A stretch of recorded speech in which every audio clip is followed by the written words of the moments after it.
This is Jeff from Shed Skin Reptiles. Welcome to Cold-Blooded 101. Hey, we usually talk about reptiles and amphibians, snakes, lizards, but today we're going to be talking about bugs. Yep, bugs. And I know there's people out there that don't like bugs, but you know what? Freaks like you like bugs, and that's why we're talking about it today.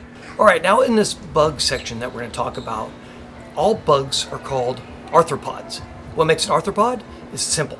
They're exoskeleton. Our skeleton's on the inside, theirs is on the outside. So it's like having an armored metal plate around them, but it's not metal, it's just bug stuff. And then they have bug juice on the inside. So that's one of the things. The other things, they have multiple segments of body parts. The other thing is, they have jointed legs and appendages. If you know what that is the body parts. They actually move and stuff like that. So actually they can do the robot a lot better than I could because they have jointed parts and stuff. They have bilateral symmetry, which means that if you were to look down at a bug and cut it directly in half from head to butt, it'll look exactly the same size, or exactly the same information on both sides.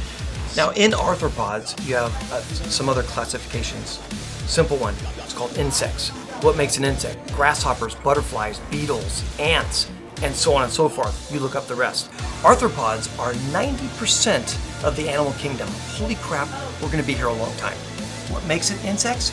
Is they have 3 distinctive body parts. 6 legs. As adults, they have wings and antennas. Probably antennas are for either better HBO or AM/FM radio. Don't know. The next we're going to talk about is arachnids. Pretty popular name. Everybody thinks of spiders. But we're talking about spiders. We're talking about ticks. We're talking about mites. We're talking about scorpions. Pretty weird.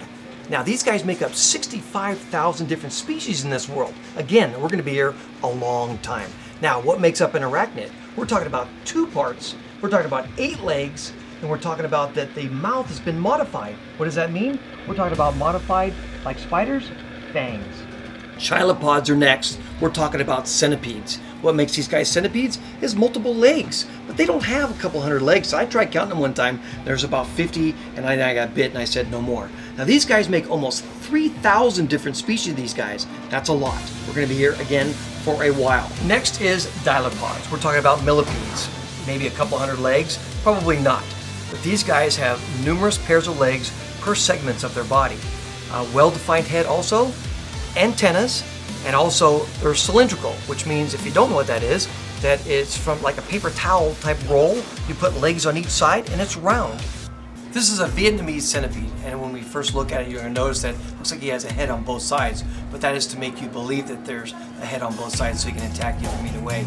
So when we looked at this thing, multiple feet, and also where the head's at, you'll notice that the 2 pinchers are the ones that are going to bite into you. This guy right now is just drinking some water. As you can tell, those are his pinchers right there. Those are the ones that grab onto your finger or whatever and start digging into your body and giving you a lot of venom. This is his rear end. You notice these things are feelers. They actually can feel and grab onto you if I press too far. These are his antennas. Now this is your Madagascar hissing cockroach. What makes it a hissing cockroach? And for those of you that ask all the time, why is it, or does it hiss? Of course it hisses. There's little tiny holes along his body, and that's where the air expels. Now this is your 2-part beetle here. It's got 2 parts, a distinctive head, it's got antennas, all right? And it's got multiple legs, 6 legs, so this belongs to your insect family. Exoskeleton, there you go. Now this is your Asian forest scorpion, obviously from the arachnid class. And as you can see that it does have distinctive legs on here. You're talking about 8 legs. Now we have the stinger, which is at the end of the tail. What this guy will do to you, if he wants to eat you or he fears you, he'll pinch you with his claws and then sting you with his stinger. And also, if you didn't know, that their babies come out live. And what you do is, once the babies are born, they all crawl up on top of her body here, and they're all white because they don't have the exoskeleton that has hardened up yet. So it's like getting a tan. These guys will turn black, but they're actually white when they're born. And we'll show you in just a second. All right, again, we're on Asian forest scorpions. And these are one of 25 of the babies she had. Now these are live bearing. So what we're gonna do here, we're gonna show you what they actually look like. Now they're a little bit whiter when they come out. And then now what you can see is that they're getting older, they're starting to harden up their exoskeleton, and then they'll grow a little tan there and get black. And then there you go. This guy is 3 weeks old. Alright, for a little bonus here, we're going to show you some frogs. We have a few different frogs. We're going to show you how big they can get and a little bit about how to take care of them. These guys are called tomato frogs. They come from Madagascar. And why are they called tomato frogs? Well, if you ever seen one in between a hamburger and some patties, you'll see why. These guys right here are young tomato frogs. Very cool looking, kind of a burnt orange. Have you noticed the line that goes across their back and near their eyes? So it's to confuse you. It's to confuse you where their eyes are at just for their predators. Frogs are pretty cool. The one thing you gotta make sure is you keep them moist. A lot of humidity is required. Now this is a Pac-Man frog, but you're gonna get a little bit bigger than this. These guys will eat just about anything, even up to small mice. These guys are originally from Argentina, so that's why they're called Argentine horned frogs. Now this one's albino. You won't be able to find in the wild. Most of them, the normal ones are green.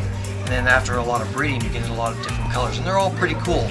But again, this is a Pac-Man frog. This is a frog that needs to keep moist. Not a really big container they have to be in. You notice they jump a little bit, but you have to watch out they don't bite you. They're a little aggressive. They do have a little bit of tusks on their teeth. They actually puncture other frogs when they eat them. Now this is the last frog that I'm going to show you. This is probably one of the biggest ones we have. This is an African bullfrog. It's called a pixie. Now the boys can get up to 10 inches. They're talking about the size of a dinner plate. And these guys eat everything. Even they'll eat their own kind. They'll eat mice, small rats, what have you, even birds. But it just depends on what's available. These guys have little tusks on the bottom of their mouth that actually puncture other frogs if they happen to eat other frogs. So again, this is called a pixie.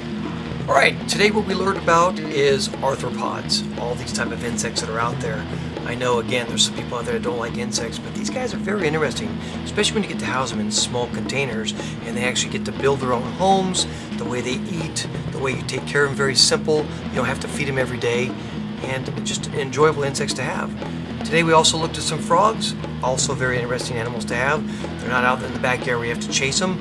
They actually have to have a specific type of terrarium. There's a lot of moisture involved, so you don't have your frogs that dry out. And their eating habits are not too aggressive like the last ones you saw where they're actually eating rodents. We do have frogs that just eat insects. There you go. And as Elvis would say, thank you very much. How's it going, guys? This is John with Shed Skin Reptiles, Cold-Blooded 101. It's time for Animal of the Week. This week, Colombian red-tailed boa. These guys are awesome. This is one of my favorite ones. It's not nothing special. You can tell it's called a red tail because of its tail. It actually has a red tail. These ones here, they are live birth because they are boas. As babies, they're born at about 3 grams, almost 20 centimeters long. In the first year, they can grow up to 4 feet with proper maintenance. As babies, you want to put them inside of a 20-gallon tank and go up from there. As adults, you're going to want something that's 4 by 2 by 2 with a lot of ground space or a little bit bigger.